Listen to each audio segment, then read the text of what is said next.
certainement de façon peut-être locale ou en tout cas dans le cadre de la décentralisation, imaginer des scénarios possibles tout en respectant l'esprit de la Constitution du Mali.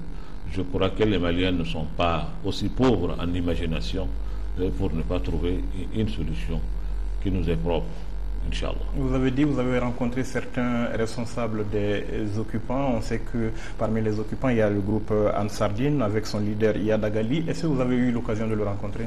Non, on ne l'a pas rencontré physiquement. Nous avons rencontré un responsable de Moujao, mais lui, on s'est parlé au téléphone. Et je lui ai donné rendez-vous pour dire que je reviendrai avec une forte délégation qui va être composée par le Haut Conseil, les éléments du Haut Conseil, mais aussi d'autres éléments de la République du Mali qui ne sont pas forcément des membres du bureau, pour aller vraiment les rencontrer et discuter avec eux, parce que c'est des questions de la charia, et la charia de cette façon est vrac. La charia, ça veut dire toute la législation en matière de religion. Je crois qu'il y a beaucoup de matière à discuter, et il y a beaucoup de points sur lesquels nous on n'est pas d'accord avec leur approche, et avec des arguments que nous avions qui sont des arguments religieux. Et ça, nous tenons vraiment à les voir et discuter avec eux en frères pour voir ce que ça va donner. Quand vous dites qu'il y a des points avec lesquels vous n'êtes pas d'accord, moi je pense notamment à ces épisodes qui ont un peu bouleversé, qui ont un peu vexé le monde, les 100 coups de fouet sur une place publique à Tombouctou, la lapidation à mort à Aguelok. Vous parlez de ces aspects? Mais bien sûr qu'on n'est pas d'accord avec ça, parce que nous pensons que pour appliquer la charia, il y a quand même des préalables qu'il faut respecter. Un groupe d'individus ne peut pas s'arroger le droit d'appliquer la charia. La charia, c'est dans un État qu'on applique la charia. Et ça, ils ne sont pas dans un État, ils sont des occupants. Certainement, il faut leur dire. Peut-être qu'ils ne le voient pas comme ça. Ils pensent que toute la terre appartient à Dieu, donc partout où ils sont, c'est leur terre. Ça, c'est leur façon de voir, mais il y a une autre lecture qui n'est pas cela. Donc la mission que le Haut Conseil va dépêcher, est-ce que vous savez quand est-ce qu'elle va partir et quelles seront les prochaines étapes de votre implication dans la gestion de ce conflit?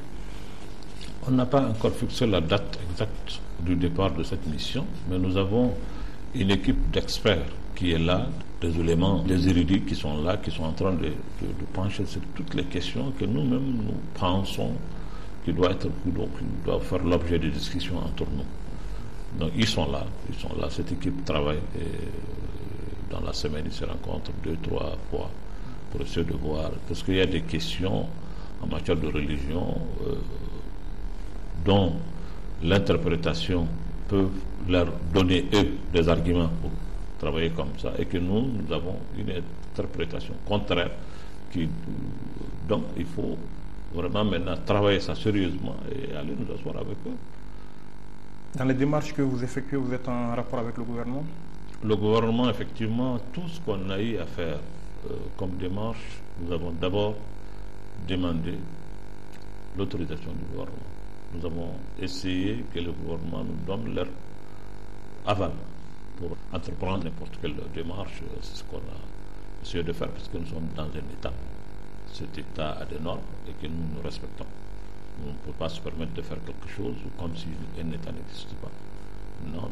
C'est pour cela, tout ce qu'on a eu à faire pour cette mission, depuis que j'ai eu l'information, parce que c'est des GAO en réalité, que des notabilités m'ont contacté pour me dire que ces gens-là désirent nous parler. Et j'ai informé les autorités compétentes pour leur dire, bon, voilà, j'ai reçu tel contact de tel endroit. Et pour aller, c'est le gouvernement qui a facilité en réalité la mission. Donc le gouvernement est bien au courant. Le gouvernement a dit on va négocier, si ça ne va pas, on va faire la guerre. Vous croyez vraiment qu'on peut sortir de cette situation aujourd'hui par la négociation en parlant? Si je n'y crois pas, je ne ferai rien. C'est parce que je crois que je m'implique. Je crois quand même, jusqu'à la preuve du contraire, je crois qu'on peut faire quelque chose. Je l'ai dit, nous sommes des hommes croyants. Je ne pense pas que cette situation soit au-dessus de nos capacités. Nous pouvons quand même imaginer des scénarios pour faire sortir notre pays dans cette situation et éviter pour nous une guerre. Parlons de l'état d'esprit de la population elle-même. Comment est-ce qu'elles vivent, les gens qui sont restés là-bas, les populations qui sont restées? Les gens, de mon point de vue, commencent à vivre ça avec beaucoup de philosophie. Ils pensent que, bon, ils n'ont pas d'autre terre où aller, ils n'ont pas d'autre choix que de rester dans leur terroir. Et ils sont là, ils s'accommodent. Ils s'accommodent, bien qu'ils vivent ça très dur et très difficilement, mais ils prennent ça avec beaucoup de philosophie. Vous savez, le Malien, il tient beaucoup à sa liberté. Ils sont habitués à ce va-et-vient. Donc, ça manque à ce Malien. Et le fait même, ce poids de savoir qu'on est sous occupation, c'est un poids énorme. Et ça, les populations vivent ça, mais puisque c'est des croyants, c'est des gens qui pensent que, bon, de toute façon, on est là et nous allons y rester, quoi qu'advienne. Et sur le plan des conditions de vie, on vous a vu très impliqué dans l'aide humanitaire en direction des régions du Nord. Est-ce que ça a un impact véritable sur leur vie? C'est une des raisons aussi qui m'a poussé à aller, moi personnellement, pour aller voir. Parce que concernant l'aide humanitaire, il y a eu beaucoup de spéculations là-dessus. Les gens ont parlé de beaucoup de choses. Bon, évidemment, moi je n'étais pas là-bas. Sur place, je ne reçois que des rapports.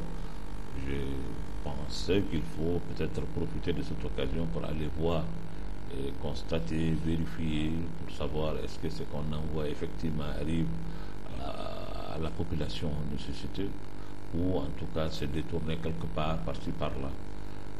J'avoue que ce qui est envoyé est arrivé à bon port, mais la quantité, elle est insuffisante par rapport vraiment aux besoins. C'est ça le problème. Donc je comprends l'état d'esprit et l'état d'âme des gens qui n'ont rien eu, qui disent que bon, nous, tout ce qui est arrivé, on n'a rien reçu et rien n'est arrivé à notre niveau. Certainement, ça a été détourné par les assaillants. C'est un droit pour eux de parler comme ça. Et je comprends, je leur concède cela. Mais ce que je peux affirmer aujourd'hui, c'est que ces dons-là, effectivement, sont arrivés à Gao. Mais vous imaginez ce que nous on a envoyé pour les deux convois, les deux premiers convois, c'est à peu près 900 tonnes de vivres, de médicaments et tout autre. 900 tonnes que tu partages entre 3 régions. Il y a des endroits où ils n'ont même pas un grain. Voilà, ça, je suis vraiment un grand besoin.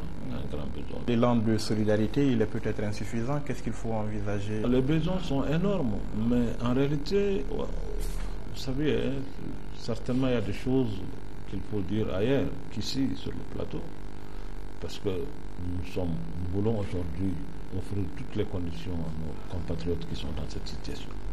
Mais le problème, c'est que les gens viennent occuper un endroit, alors on ne peut pas entretenir cet endroit pour eux, leur donner le luxe de rester là-bas, et que nous sommes là en train d'offrir tous les services, alors qu'eux, ils sont des occupants. Si vous occupez un endroit, il faut quand même vous acquitter de tout. Voilà. Alors, donc, il y a un jeu dans cette affaire-là qui fait que, finalement, on a dit que, bon, il faut faire quelque chose à nos populations, mais faire beaucoup aussi attention pour ne pas entretenir nous-mêmes cette occupation. Est-ce que vous avez eu l'impression que les occupants sont un peu sensibles à la situation de misère, j'allais dire, que vit la population locale? Ces occupants qui sont là-bas, nous ne pouvons pas les qualifier de sensibles. Quand vous occupez l'endroit de quelqu'un, le qualifier aujourd'hui de sensible ou autre, je crois que ce n'est pas la qualification qu'il faut. Mais ce qui est certain, c'est que c'est la population même qui s'accommode, qui essaye vraiment de vivre leur vie, qui s'invente une vie maintenant, parce qu'ils sont obligés de faire avec. Venons-en, si vous le permettez, à la crise institutionnelle ici au Sud. On a tout simplement l'impression qu'on se parle sans s'entendre. Est-ce que vous voyez aujourd'hui des espoirs de sortie? On n'a pas d'autre choix que de s'entendre. Si on a fait 4 mois on se parle sans vouloir s'entendre, aujourd'hui on est obligé de s'entendre. On n'a pas le choix. Moi, ce que je vis à Gao, c'est inacceptable. Si l'étendue du territoire qui est sous occupation aujourd'hui, avec seulement ce que je vis, je ne sais pas, je ne suis pas un homme de terrain dans ce sens, je pense que c'est difficilement acceptable qu'au Mali, nous ne puissions pas trouver une solution à ce problème. Donc notre problème, c'est d'abord à Bamako. Et ça, aujourd'hui, nous sommes obligés obligés de nous entendre. C'est vrai que nous, avant même cette crise, avant le 22 mars, nous avons tiré sur la sonnette d'alarme. Nous avons parlé, nous avons crié. Les gens pensent que Dicko se mêle de ceux qui ne le regardent pas. On commence à le taxer de tout. Mais je voyais le danger venir. Vous ne pouvez pas, dans un pays qui n'est pas organisé, un pays qui n'est pas soudé, un pays dans lequel l'injustice, il y a beaucoup de mots que je ne veux pas vraiment dire ici, devient un système, ça crée un malaise profond dans le pays. Et le pays est allé à des confitures. Donc le 22 mars a trouvé que le pays était déjà dans une situation où peut-être on allait vers le chaos. Le 22 mars, ça précipitait les choses. Aujourd'hui, il faut qu'on reprenne nos esprits, on regarde tout droit en face de nous la réalité et trouver une solution à notre problème. L'actualité, c'est bien évidemment la formation d'un gouvernement d'union nationale. C'est le remède miracle? Un gouvernement d'union, un gouvernement de large consensus, un gouvernement, il faut le qualifier comme vous voulez. Peu importe. Moi, je pense aujourd'hui, ce qu'on doit faire aujourd'hui, c'est l'union qu'on doit faire, c'est une union sacrée pour sauver le pays. Si c'est le gouvernement qui peut le faire, et il faut faire une union dans ce gouvernement-là, il faut le faire. Il faut le faire. Mais c'est l'union de tout le cœur des Maliens aujourd'hui qui est encore le plus important. Le gouvernement, c'est une équipe de quelques individus, mais c'est tout le peuple malien. Le gouvernement doit être aujourd'hui certainement l'ancrage de cette union pour qu'ensemble nous puissions sauver l'essentiel qui est notre pays. Donc, qu'il y ait le gouvernement d'union, qu'il y ait ces différentes propositions que le président a eu à faire, que je salue d'ailleurs, parce qu'il faut trouver n'importe quelle proposition, n'importe quelle ouverture aujourd'hui qui permet vraiment d'apaiser l'atmosphère, il faut le faire. Il faut s'engager dans ça. Est-ce que vous êtes prêt à y participer en tant qu'acteur, disons par exemple entrer au gouvernement, être à une vice-présidence? Est-ce que vous êtes prêt à jouer un rôle actif dans cette transition? Vous savez, ce n'est pas ma vocation. Moi, je suis un imam, je suis président du Haut Conseil islamique, je vais vraiment me contenter de cela. Mais je suis un Malien, je suis un patriote, je suis dans mon pays. Aujourd'hui, vu la situation du pays, tout ce que je peux faire pour sauver le Mali, je le ferai. Tout ce que je peux faire, que je peux jouer comme rôle aujourd'hui, si ça peut participer à sauver le Mali de cette situation, je suis prêt à le faire. Monsieur le Président, on a l'impression qu'il y a eu une crise dans la crise, une question qui continue, si je peux me permettre l'expression, de polluer un peu l'atmosphère, c'est cette fameuse question de béret rouge. Est-ce que vous avez entrepris des actions dans ce sens? C'est vrai que cette situation n'est pas aisée, ce n'est pas facile, il est difficile de dire quelque chose par rapport à cela. Mais je peux l'affirmer que beaucoup des parents des gens incarcérés à l'époque ont fait des démarches envers moi pour voir ce qu'on peut faire. On a essayé de contacter ici et là des gens pour essayer d'adoucir les positions et voir comment éventuellement nous pouvons trouver une solution à cela. Mais je pense aujourd'hui, honnêtement, que la situation dans laquelle le Mali se trouve aujourd'hui, nous devons faire preuve de dépassement de soi pour trouver des solutions à tous ces problèmes. Aujourd'hui, l'heure n'est plus à des règlements de compte. L'heure, c'est le pardon. C'est l'union de cœur, l'union sacrée aussi de cœur, pour vraiment se donner la main, oublier tout ce qui s'est, tourner la page de tout ce qui a été fait, et qu'ensemble nous puissions aller vraiment vers l'essentiel qui est libérer notre pays. Je pense que les Maliens sont suffisamment responsables. Et puis nous sommes tous les mêmes. Nous sommes tous les mêmes. Béret rouge, béret vert, béret bleu, béret je ne sais quoi. C'est nos enfants. Ils sont tous nos enfants.